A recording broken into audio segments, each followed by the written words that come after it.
that the mail-in ballot voting system in America is fraught, look no further than this headline. One mail-in ballots box has been lit on fire in Oregon and another in Washington. Very, very blue states, these. Oregon has voted Democratic in the last 8 federal elections. Washington has been blue since 1988. So you do wonder who lit these on fire and why. But it also points to this ridiculous system, right? Because here in Australia, we too have mail-in ballots, but you just put them in a normal post office box. It's only in America they advertise this is a mail-in ballot box. Put all your mail-in ballots here, enabling someone with nefarious intentions to then just drop a little flame inside. Here's what the Multnomah County Elections Division said about their fire.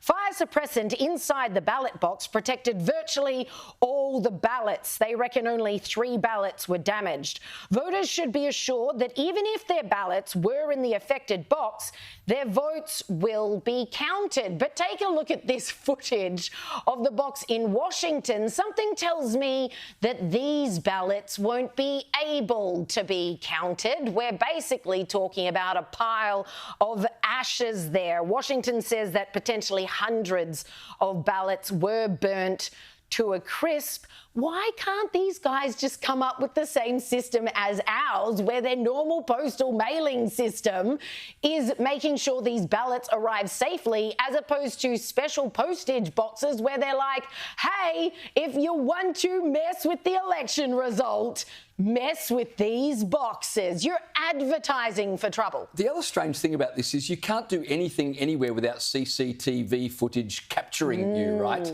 And yet here are these ballot boxes, which, as you rightly point out, basically is a big sign saying if you want to mess with the election, here's where to do it. You'd think they'd have some cameras on the thing, but there's no vision, there's no footage, so it looks like these two instances are connected. It's clearly deliberate, it's nefarious, but there's no clue as to who's doing this or what. They did find the same Volvo, and no doubt that was due to CCTV footage. I'm sure whoever did this was smart enough to wear a balaclava or something. This confirms everything I've always thought about Volvo drivers, to be honest.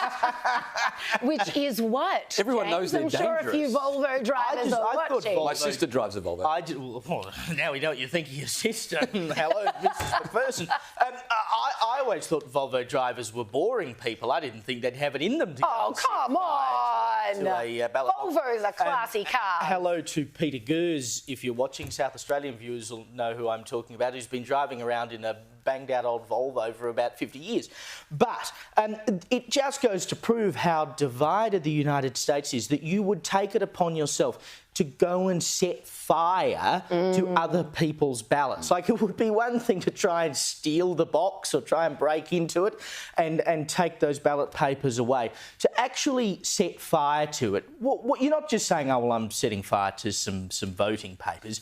You're actually saying, I want to set fire to democracy. Yes. You are trying to subvert the system of democracy. That is what that means. And whether they meant that symbolism or not, I don't know, but it was a pretty good example of it, if that's what they meant. I mean, that is, I could not think of anything, well, I probably could think of something more disgraceful, but it is hard to think of an act that is so overt in saying, I want to do away with democracy, than literally setting fire to ballot papers. But if that's what their intention was, why on earth would you do it in 2 dead blue states? They have been blue forever. Nobody's thinking that these 2 states are going to flip. We're talking about Oregon and Washington. So if you wanted to subvert democracy, you'd at least be smart enough to try this on in a swing state. Maybe they know something we don't know. I don't know. This is going to be the dumbest arsonist ever.